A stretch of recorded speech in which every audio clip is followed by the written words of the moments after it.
नमस्कार दोस्तों, स्वागत है आप सभी का मेरे YouTube चैनल और नेक्स्ट एग्ज़ाम में। तो दोस्तों हम कर रहे थे एचबी टेट के लिए केमिस्ट्री का पोर्शन। तो लगभग हमने इम्पोर्टेंट टॉपिक हमने कर लिए। बाकी जो टॉपिक बचेंगे उनको हम एमसीक्यू की फॉर्म में कंप्लीट करेंगे ताकि आपका कोई भी टॉपिक छूट ना जाए। तो जो आज का हमारा टॉपिक है केमिस्ट्री इन एवरीडे लाइफ का, क्योंकि आपको पता है कि यहाँ से क्वेश्चन बहुत बार पूछे जाते हैं। जनरल साइंस से तो यहाँ से बहुत ही ज़्यादा क्वेश्चन पूछे जाते हैं। तो हम इसमें जो हम देखेंगे सोप क्या होता है, ऑयल क्या होते हैं, फैट्स क्या होते हैं, मेडिसिन्स, पॉलीमर के बारे में पढ़ेंगे, फाइबर्स के बारे में पढ़ेंगे, सीमेंट्स के बारे में पढ़ेंगे, फर्टिलाइज़र, ग्लास, पेंट, इन सब के बारे में हम पढ़ेंगे। ओके, तो ये 2 वीडियोस में आपको ये सारा मैं कंटेंट कंप्लीट करवाऊँगा। तो स्टार्ट करते हैं हमारा पहला, और नीचे आ जाओ। हाँ, साबुन। अब सोप क्या होता है? अब आपको पता होगा, आपने पढ़ा होगा 9th 10th 8th क्लास में जब वहाँ भी था ये कि soaps are the sodium and potassium salt of higher fatty acid. Fatty acid कौन से थे? जैसे ग्लिसरॉल वगैरह आपके सारे फैटी एसिड में आते हैं ना। कार्बोक्सिलिक एसिड ग्रुप, जो ये कार्बोक्साइल ग्रुप जिनमें जो अटैच रहता है। ओके, और इसमें होता क्या है कि फैटी एसिड कंटेन करता है 18 से 20 कार्बन एटम की लंबी चेन होती है, जिनको हम हीट करते हैं किसके साथ? एक्वस सोडियम हाइड्रोक्साइड के साथ और पोटाशियम हाइड्रोक्साइड के साथ, जिसकी वजह से क्या बनता है? हमारा सोप बनता है। अब आपको यहाँ से समझ नहीं आएगा ये। अब मैं आपको रिएक्शन दिखाता हूँ। तो ये आ गया आपकी रिएक्शन। तो ये आ गया आपका कोई ऑयल, ये आ गया आपका सोडियम हाइड्रोक्साइड, या फिर यहाँ पे पोटाशियम हाइड्रोक्साइड भी बन जाएगा। तो ये निकला आपका ग्लिसरॉल, और ये आ गई आपकी सोप।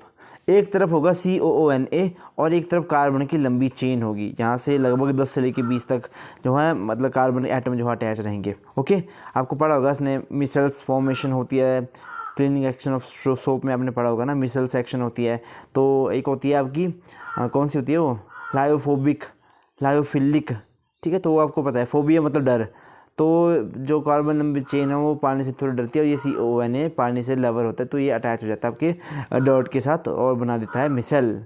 ठीक है, कई बार क्वेश्चन पूछ लेते हैं कि मिसल क्या होता है। अब बात आई कि हार्ड सोप कौन से होते हैं और सॉफ्ट सोप कौन से होते हैं। अब हार्ड सोप कौन से होंगे? Soaps made of sodium salt of high fatty acid. जो सोडियम सॉल्ट से बने होंगे वो होंगे हार्ड सोप, और जो पोटाशियम सॉल्ट से बने होंगे, potassium salt of higher fatty acid से बने होंगे, वो रहेंगे आपके सॉफ्ट सोप। ये क्वेश्चन आपको ध्यान में रखना है कि आप कई बार पूछ लेते हैं इसको। Sodium atomic number 11, potassium atomic number 19। Okay, ये हो गया। बाकी एग्जांपल देख लेते हैं, यूजेस कहाँ होंगे। तो कपड़े धोने वाला सोप जो होता है वो हार्ड सोप होता है, लेकिन उसमें आपको पता है कि लेदर बहुत कम बनती है, झाग बड़ी कम बनती है। वहीं सॉफ्ट सोप में आपकी लेदर बड़ी, झाग बड़ी तगड़ी वाली बनती है ना। तो ये आपको याद रखना है। तो स्पोनिफिकेशन क्या होती है? स्पोनिफिकेशन वही है कि कहाँ, जब स्पोनिफिकेशन इसी को कहते हैं जब ये हमारा NaOH या KOH हम अटैच करते हैं तो हमारा जो सोप बनता है उसको हम कहते हैं स्पोनिफिकेशन। ये देखो अलग अलग साबुन यहाँ पे चले हुए हैं ना। स्पोनिफिकेशन, ये है saponification.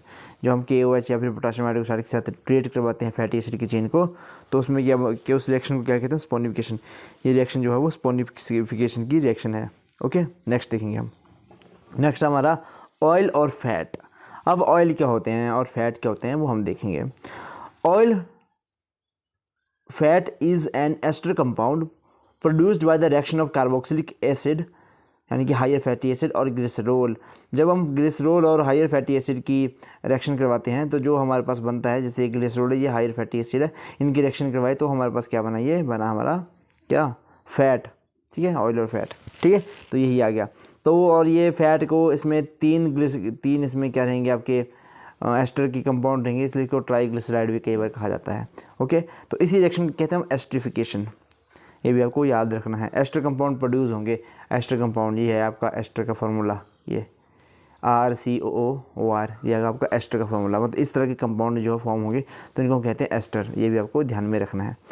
Okay, since there are 3 molecule of fatty acid and presence of glycerol in this process, they are also called triglyceride. तो इसलिए इनको ट्राइग्लिसराइड कहा जाता है।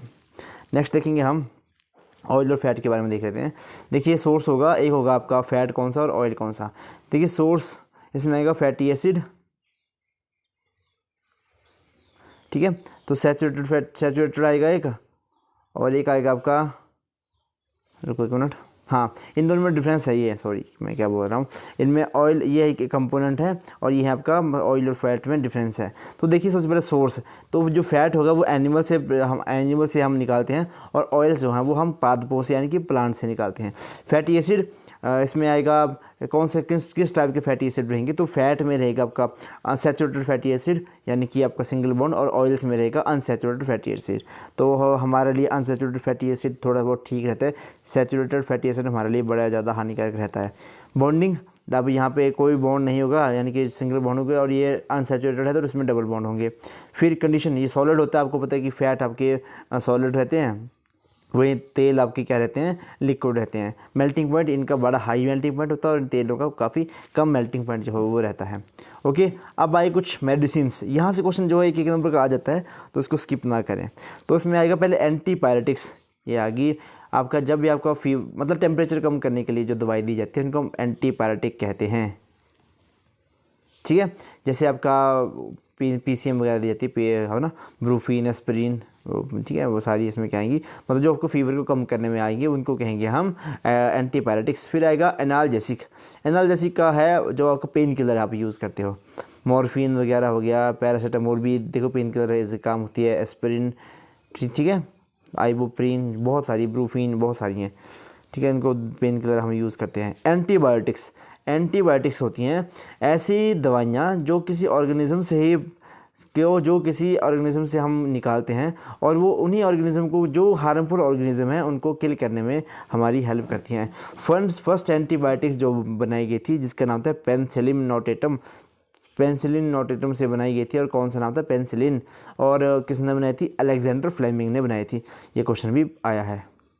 नेक्स्ट है एंटीसेप्टिक, एंटीसेप्टिक लिक्विड आपने पता डेटॉल वगैरह, यानी कि ताकि जर्म से आपको प्रोटेक्शन जो है वो मिल सके। जैसे आपका prevention of germ growth near Burns, cut on wounds, जब भी आपके वहाँ जहाँ पे कट कूट लगा हो तो वहाँ पे हम क्या लगाते हैं, एंटीसेप्टिक लगाते हैं। जैसे डेटॉल लगा गया, सारे सेवलॉन वगैरह हो गया, तो वो सारे एंटीसेप्टिक हैं।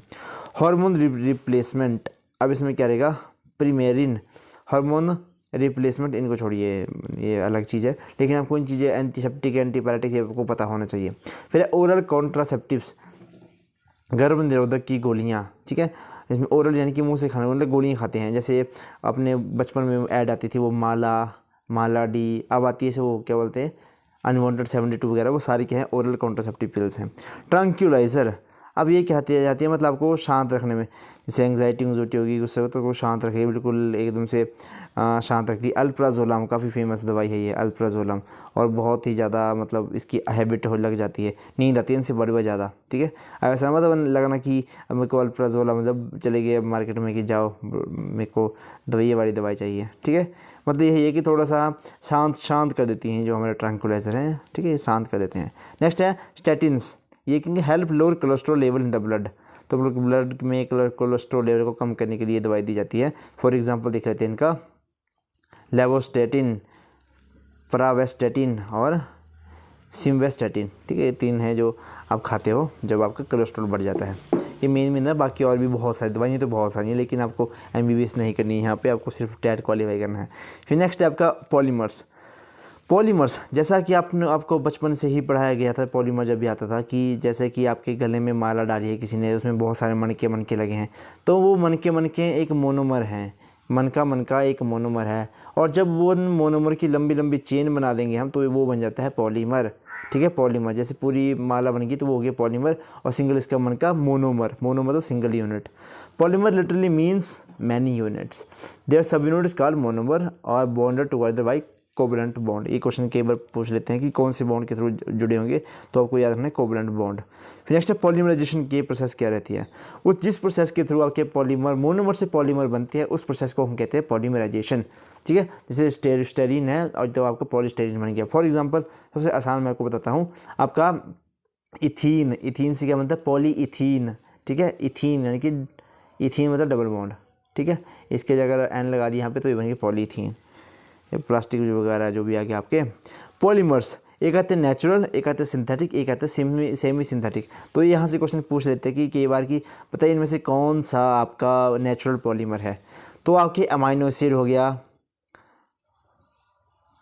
ठीक है, सोर्स प्लांट और एनिमल से जो होंगे वो नेचुरल रहेंगे, जैसे amino acid polymer, cellulose, starch, rubber, ये सारे क्या हैं आपके नेचुरल पॉलीमर हैं। अब सिंथेटिक आया, जैसे polyethene, PVC, plastic, nylon, polyester, Teflon, ये सारे आपके सिंथेटिक पॉलीमर है, यानी कि जो सिंथेटिकली प्रिपेयर किए जाते हैं किसी फैक्ट्री में या लैब में।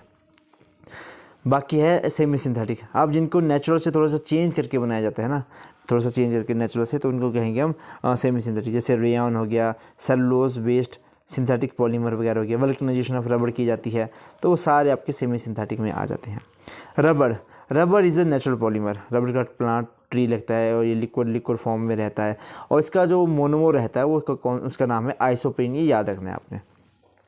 Isoprene is the monomer of रबड़, ठीक है, ये आपको याद रखना है, ठीक है। नेक्स्ट देखेंगे अभी हम, रबड़ हो गया। वल्कनाइजेशन ऑफ रबड़, ये क्वेश्चन बहुत बार पूछा जाता है। अब क्या होता है कि रबड़ आपका बहुत सॉफ्ट होता है, तो उसको थोड़ा सा हार्ड बनाने के लिए उसमें कोई सब्सटेंस ऐड किया जाता है, तो वो कौन सा सब्सटेंस होगा, सल्फ़र आपका ऐड की जाती है। जब सल्फ़र रबर में ऐड की जाती है तो उस प्रोसेस को हम कहते हैं वल्कनाइजेशन ऑफ द रबड़, ठीक है। The term originally referred exclusively to the treatment of natural rubber with sulphur, ठीक है, ये याद रखें आप, सल्फ़र इसमें ऐड की जाती है। तो देखिए जगह जगह आपको सल्फ़र दिखेगी, जैसे यहाँ सल्फ़र सल्फ़र सल्फ़र, तो ये क्या हुई है, वल्कनाइजेशन हुई है रबड़ की, ताकि थोड़ा सा ये हार्ड बन सके। नेक्स्ट है हमारा प्लास्टिक में क्या करेंगे, देखिए जब प्लास्टिक आई थी ना, प्लास्टिक बनी थी तो रेवोल्यूशन आ गया था एकदम से, मतलब इंडस्ट्री वगैरह में हर चीज़, मतलब एक तो सस्ता भी था, इजीली बन भी जा रहा था, तो किसी भी शेप में इसको बना सकते थे, तो किसी भी कलर में बना सकते। तो इस जब भी प्लास्टिक की खोज हुई तो ये धड़ल्ले से मतलब इतना मार्केट छाया। तो अब देखिए, अब तो हम प्लास्टिक से मुक्त होना चाहते हैं लेकिन नहीं हो पा रहे, क्योंकि इसका कोई रिप्लेसमेंट ही नहीं है। इसकी खोज करी गई थी 1846 में। 1846 में एक जर्मन साइंटिस्ट थे क्रिस्टियन स्कॉल्विन, और उस टाइम तो उनकी बड़ी चर्चा हुई थी, ठीक है। तो ये एक polymer made up of a long carbon chain, carbon के ही प्रोडक्ट हैं ये सारे, और सारे आपको पता है कि जो प्लास्टिक वगैरह ना, ये पेट्रोलियम प्रोडक्ट से जो है रिमूव होते हैं। पेट्रोलियम से आपका बड़ा कुछ बनता है, जैसा कि पेट्रोल, डीजल वगैरह सब वो तो बनते हैं, नेचुरल गैस, LPG, फिर प्लास्टिक, बहुत सारे केमिकल्स, ठीक है, बहुत मतलब जो कच्चा तेल आता है उसमें बहुत कुछ होता है। नेक्स्ट होते हैं कि प्लास्टिक दो तरह के होते हैं, एक होता है थर्मोप्लास्टिक, एक होता है थर्मोसेटिंग प्लास्टिक।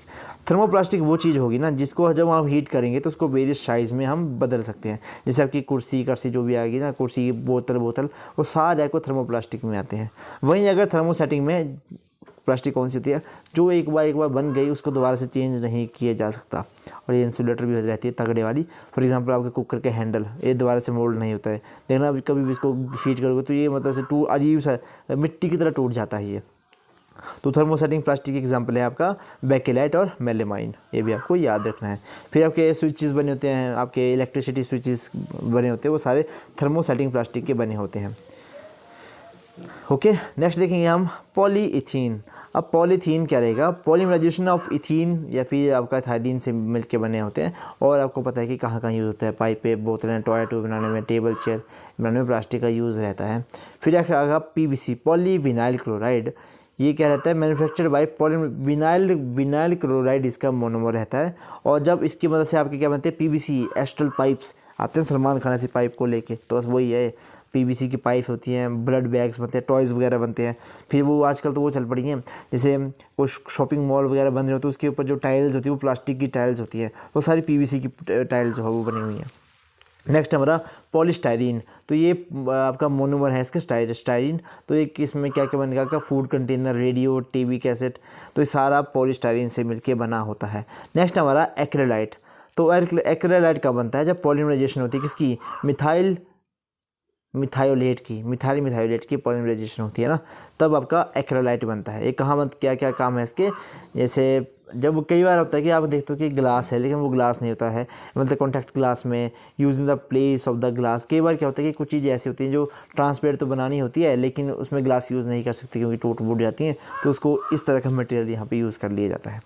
नेक्स्ट है टेफ्लॉन, तो इसमें टेफ्लॉन है ये पॉलीमराइजेशन की वजह से बनती है टेट्राफ्लोरो इथाइलिन से, और ये कहाँ बनती है? आपके टेफ्लॉन जो नॉन स्टिकी आपके बर्तन होते हैं, बोले आजकल तो नॉन स्टिकी का बड़ा पैशन चला है कि भाई नॉन स्टिकी है, ये पैन नॉन स्टिकी है, ये कढ़ाई नॉन स्टिकी है, तो ये उन्हीं में यूज़ रहता है। अगला आ गया हमारा फाइबर्स। अभी तो है टाइम, फाइबर्स वगैरह आ गए। तो फाइबर रहता है, देखिए एक फाइबर होता है, जब बहुत सारे फाइबर का ट्विस्ट करके बनाते हैं तो बन जाता है यान, ठीक है, यान। और यान को जब बहुत सारा ट्विस्ट करते हैं तो बन जाती है आपकी फैब्रिक। बताता हूँ मैं आपको किस तरह से। ये देखिए, ये है आपका फाइबर, पहले रेशे रेशे डाल करके, फिर बन गया इसका, बन गया आपका यान बन गया, यानी कि धागा जैसा बन गया। फिर धागों से बन गया आपका कपड़े, क्लॉथ, जो भी आप बनाना चाहते हैं, फैब्रिक, फाइबर टू फैब्रिक, ठीक है, ये हो गया। नेक्स्ट देखेंगे अभी हम फाइबर्स। नेचुरल फाइबर भी होते हैं, सिंथेटिक होते हैं और सेमी सिंथेटिक भी होते हैं। तो नेचुरल कौन से आगे? आपका जैसे एनिमल से निकला आपका सिल्क हो गया, वूल हो गया, वो जंतु से आ गया। और जो आप एनिमल से बनाते हैं, यानी कि सॉरी यहाँ पे आएगा फ्रॉम प्लांट से, तो कॉटन हो गया, जूट हो गया, हेम्प वगैरह हो गए, तो ये सारे आपके मतलब आपके प्लांट से निकलते हैं। सिंथेटिक में कौन से आगे? नाइलॉन, पॉलिएस्टर, कार्बन फाइबर और लेनॉन, ये नाइलॉन की बना डाली है, मतलब इस तरह के बन जाते हैं सारे। इनके यूजेस भी आपको कई बार पूछ लेते हैं। सेमी सिंथेटिक में, जो कि सेमी सिंथेटिक कौन से? जो कि नेचुरल फाइबर्स को कन्वर्ट करके बनते हैं, जैसे रेयॉन हो गया, बैम्बू फाइबर हो गया, डेकेलाइट फाइबर हो गया, डिएक्सेटेट क्या है ये वाला फाइबर हो गया, ठीक है, ट्राई एसीटेट फाइबर, ये सारे आके सेमी सिंथेटिक है। नेक्स्ट देखेंगे हम, हाँ, नाइलॉन। अब हम इनको देखेंगे भी, इनका मोनोमर कई बार पूछ लेते हैं कि बताइए कि इसका मोनोमर क्या है, तो ये भी आपको पता होना चाहिए। तो सबसे पहले आया हमारा नाइलॉन। तो किससे इसका मोनोमर क्या है? मोनोमर है इसके, एक है इसका एडिपिक एसिड और सेकंड वन है इसका hexa methylene diamine. Hexa methylene diamine, इसको यार कहीं कॉपी पे लिख लें, hexa methylene diamine, hexa methylene diamine di amine, sorry hexa methyl di amine और एडिपिक एसिड। थोड़ी हिंदी में पढ़ना थोड़ा डिफिकल्ट से जैसा हो रहा है, ठीक है। तो इसका अब ये उपयोग कहाँ होगा? वस्त्र बनाने में, टूथब्रश के जो आपके रेशे होते हैं उनको बनाने में नायलॉन का, मछली पकड़ने के जाल, पैराशूट, इनको बनाने में, रस्सियों के बनाने में काम आता है। नेक्स्ट है आपका पॉलिएस्टर। तो इसमें कौन सा? इसमें होगा आपका एथाइलिन ग्लाइकोल, यानी कि एथाइलिन ग्लाइकोल आएगा। और सेकंड वन रहेगा आपका टेरेप्थेलिक अम्ल, मतलब एथाइलिन ग्लाइकोल और टेरेप्थेलिक एसिड। यह है पॉलिएस्टर का मोनोमर। काम कहाँ आएगा? वस्त्र बनाने में, गद्दों और सोफ़ों के निर्माण में ये काम आता है। कार्बन फाइबर, ये कार्बन के मतलब एटम से मिलकर बनाया जाता है। और ये वायुयान के यंत्र, स्पोर्ट्स साइकिल, मतलब इनका प्रयोग करके आप बिल्कुल लाइट वेट वाली आप मशीनरी जैसा बना सकते हैं। लाइट वेट वाले अपने आप, मतलब जैसे आपका एरोप्लेन है, उसका जो कंपार्टमेंट होंगे वो इतने ज़्यादा हैवी तो उठा नहीं सकते कि लोहे के बना दिए। तो कुछ इस तरह की टेक्नोलॉजी यूज़ की जाती है ताकि मजबूत भी हो और हल्के भी हो। नेक्स्ट है आपका रेयॉन। तो रेयॉन किस तरह बनते हैं? पुनर्निर्मित सेलुलोज फाइबर बम्बू विस्कोस से, यानी कि जो सेलुलोज फाइबर उसको थोड़ा सा चेंज करके बन जाते हैं। तो रेयॉन का प्रयोग कहाँ होता है? गर्मी में पहने जाने वाले कपड़ों के लिए, ठीक है, थोड़े से हल्के हल्के होते हैं ये। नेक्स्ट हमारा सीमेंट। सीमेंट तो आपके घर में बहुत ज़्यादा यूज़ होता है ना, तो आपको पता होगा। Cement is commonly known as mixture of a compound made by burning limestone and clay together at very high temperature ranging from 1400 से लेकर 1600 तक। तो इसमें क्या होता है? एक तो आपका लाइमस्टोन होता है 63%, सिलिका होती है, एल्यूमिनियम होते हैं, जिप्सम ज़रूर बहुत इंपॉर्टेंट कंपाउंड है इसका, आयरन ऑक्साइड। तो यह आपके सीमेंट के बनते हैं। पढ़ा होगा अपने ये इसमें सीमेंट के प्लांट में, मतलब समझ याद रखिए कि लाइमस्टोन इसमें बहुत ज़्यादा इंपॉर्टेंट है और इसको वेरी हाई टेम्परेचर के ऊपर इसको बर्न किया जाता है। अब जिप्सम क्यों होता है? जब भाई adding gypsum is added to control the setting of a cement. Gypsum play important role in the controlling the rate of the hardening. क्या देखो होता क्या है, सीमेंट की प्रॉपर्टी है कि वो एकदम से जम जाता है, लेकिन इसमें थोड़ा सा जिप्सम ऐड किया जाता है ताकि थोड़ा सा तो टाइम मिल जाए इसको जमने के लिए। During the cement manufacturing process, upon the cooling of clinker, a small amount of gypsum is introduced during the final grading process। ताकि जिप्सम उसमें ऐड किया जाता है ना, ताकि थोड़ा सा टाइम लगे उसको जमने में, वरना सीमेंट तो अभी डाला और अभी जम जाता है जो प्योर सीमेंट होगा, ठीक है। नेक्स्ट हमारा फर्टिलाइज़र। अब फर्टिलाइज़र तो आपके बहुत ज़्यादा यूज़ हो रहे होंगे आजकल, तो मतलब NPK वाली आती है खाद, इफ़को कंपनी इंडिया की, अब तो उन्होंने नैनो यूरिया जैसा भी बना दिया, ठीक है। तो इसमें हम क्या डालते हैं? मतलब उसमें हम खेतों में डालते हैं NPK वगैरह खाते हैं ताकि हमारी उर्वरकता, खेतों की उर्वरकता जो हो वो बढ़ सके और हमें पैदावार ज़्यादा हो। तब इसके 3 मेन कंपोनेंट होते हैं NPK, जैसे मैंने बोला आपको, नाइट्रोजन, फास्फोरस और पोटाशियम। तो नाइट्रोजन का काम क्या करता है, लीफ की ग्रोथ के लिए काम आएगा। फास्फोरस अब फ्रूट की, रूट की, फ्लावर की, सीड की डेवलपमेंट में काम आता है। और पोटाशियम स्टेम की जो ग्रोथ है, मतलब movement of water in plant, promotion of the flowering, ये सारा इसमें काम आता है। बाकी 3 इसमें सेकेंडरी मैक्रो न्यूट्रिएंट भी रहते हैं, जैसे कैल्शियम हो गया, मैग्नीशियम हो गया और सल्फर हो गया। और माइक्रो न्यूट्रिएंट्स तो बहुत ज़्यादा है। देखिए आप मैक्रो न्यूट्रिएंट्स को याद रखें, कैल्शियम, मैग्नीशियम और सल्फर, ठीक है, इनको याद रखें आप, ठीक है। मगसा मगसा अब इसमें होगा क्या, बाकी कई बार पूछ लेते हैं कि इनमें से कौन सा माइक्रो न्यूट्रिएंट नहीं है, तो आपको पता होना चाहिए, जैसे copper, iron, manganese, molybdenum, zinc, boron, ये सारे, सिलिकॉन, ये सारे क्या है, माइक्रो न्यूट्रिएंट्स हैं, यानी कि प्लांट्स को चाहिए तो चाहिए लेकिन बहुत कम मात्रा में चाहिए। और यहाँ से एक बहुत इंपॉर्टेंट क्वेश्चन बनता है कि NP का रेशियो क्या आता है, तो 4:2:1 ये आता है आपका यूरिया में NPK का रेशियो, 4:1, 1:2 का 4, उल्टे याद रखना, 1:2 का 4, 4:2 का 1, माय नेम इज़ लखन, ठीक है, इसको इस तरह से याद रखना, ठीक है। चलिए नेक्स्ट देखेंगे हम। नेक्स्ट है हमारा आया यहाँ पे ग्लास और उसके उनके यूजेस। अभी कितने स्लाइडें बची हमारी, स्लाइडें तो अभी हैं 1 2 3 4 5 स्लाइडें हैं अभी तक। चलो देखिए, सॉफ्ट ग्लास, सोडा ग्लास और सोडा लाइम ग्लास क्या रहते हैं, किससे मिलके बनता है, सोडियम कार्बोनेट, कैल्शियम कार्बोनेट और सिलिका से। कहाँ यूज़ होगा, in the manufacturing of general utensil, बर्तन बनाने में, डोर और विंडो के, मतलब जो ग्लास बनाने में, ट्यूबलाइट बनाने में, लेबोरेटरी के इक्विपमेंट बनाने में ये यूज़ रहता है। हार्ड ग्लास होता है, उसको पोटास ग्लास भी कहते हैं। ये silica, potassium carbonate plus calcium. देखिए क्या रहेगा इसमें, पोटाशियम का, इसमें सोडियम, इसमें क्या है, पोटाशियम कार्बोनेट, और जो सॉफ्ट ग्लास है उनमें क्या आया था आपका, सोडियम कार्बोनेट और कैल्शियम कार्बोनेट। तो ये इसका काम क्या है, वही फ्लास्क वगैरह में, इंस्ट्रूमेंट बनाने में, हाई टेम्परेचर इंस्ट्रूमेंट बनाने में काम आता है, जो कि लेबोरेटरी में यूज़ रहते हैं। अगला है Pyrex glass, sodium borosilicate glass कहते हैं इसको। तो सिलिका, बोरोन ट्राइग्लिसराइड, ये आपको याद नहीं रहेगा, बस इनका नाम याद रखें, पायरेक्स और सोडियम बोरोसिलिकेट ग्लास। बाकी इसका स्क्रीनशॉट भी ले सकते हैं आप। कहाँ यूज़ होगा, इन the manufacture of chemical equipment, car की हेड लैम्प्स में ये यूज़ रहता है। अगला है फ्लिंट ग्लास, फ्लिंट ग्लास है, हाई रिफ्रैक्टिव इंडेक्स रहते हैं इन ग्लासों का। ये कहाँ यूज़ होगा आपका, इलेक्ट्रिक बल्ब में, टेलीस्कोप की लेंसेज में, प्रिज्म वगैरह में, इन सभी में ये यूज़ रहता है। नेक्स्ट है क्राउन ग्लास, ये इनका, ये आप manufacture of I glass, lenses, optical devices जो आपके आते हैं ना, चश्मा वगैरह, तो सारे क्राउन ग्लास से मिलकर बनते हैं। नेक्स्ट है क्वार्ट्ज ग्लास, सिलिका ग्लास, ये बहुत इंपॉर्टेंट है, इसको प्योर सिलिकॉन डाइऑक्साइड से मिलकर बनता है। ये कई बार ये इसको अच्छे से कर लेना ना, प्योर सिलिकॉन डाइऑक्साइड से मिलकर बना होता है। और कहाँ यूज़ होगा, यूवी लैंप बल्ब में, केमिकल रिएजेंट कंटेनर में, या अदर मैन्युफैक्चर लेबोरेटरी इक्विपमेंट में ये इसका यूज़ रहता है। नेक्स्ट है क्रूक्स ग्लास, ये सन ग्लासेस बनाने में काम आता है क्रूक्स ग्लास। नेक्स्ट है फोटोक्रोमिक ग्लास, इनका यूज़ क्या रहता है, in the manufacture of lenses of the common eye glasses and sun glasses, ये भी सन ग्लासेस और इनमें काम आता है। फिर नेक्स्ट है जीना ग्लास, ये कहाँ रहता है, जो हाई रिएक्टिव केमिकल कंपाउंड्स होते हैं ना, जो मतलब काफ़ी ज़्यादा रिएक्ट कर जाते हैं कहीं से भी, तो उनमें उनको केमिकल को स्टोर करने के लिए जिस ग्लास का यूज़ होता है उसको कहते हैं जीना ग्लास। ओके, तो यही था आज का हमारा सफ़र। मैंने आपको कोशिश की मैं आपको अच्छे से करवा सकूं। अब मुझे नहीं पता मैं कामयाब हुआ या नहीं हुआ, पर मैंने करवा दिया। ओके, तो वीडियो को जो बहुत सारा प्यार दें, अब तो शेयर कर दें, अब तो टाइम आ गया, रिवाइज़ कर लो इन सबको। तो इसी के साथ करते हैं वीडियो को समाप्त यहाँ पे। ओके, तब तक के लिए आपका दिन शुभ हो और धन्यवाद, और जय हिंद, जय हिमाचल। सब्सक्राइब ज़रूर करें यार चैनल को।